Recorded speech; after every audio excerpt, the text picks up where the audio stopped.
والله ئەمەش سەرمان لێ دەرنەچۆ بەڕاست پێ بڵێم کە لە چی تێکەدەن لە بەچ تێک دەدەن لەبەر ئەوەی نییە ئەمە خاستن ساحب هەدیقەکان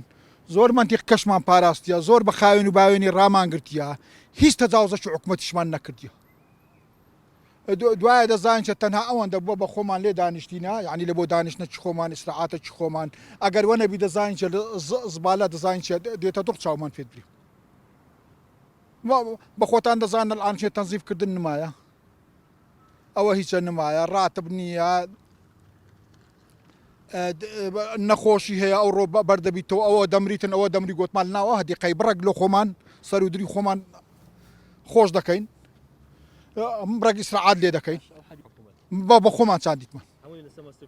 هەمووی لەسەر مەصرفی خۆمان کردیتمان هەنجەتمان لێ دەمێت دەرێ وەڵڵا ئەنگۆ فرا مریشتی هەیە ئەوە نازام چی هەیە ئەوە چی هەیە شتی واڵەش نییە پێت یعنی کردم با کابراایك با چار مریشتی هەبی یعنی دەبیت زەریری حکوومەتی هەیە بەرێ تەبلیغ کەمان لە شارەوانی شەش لە بۆ هاتیە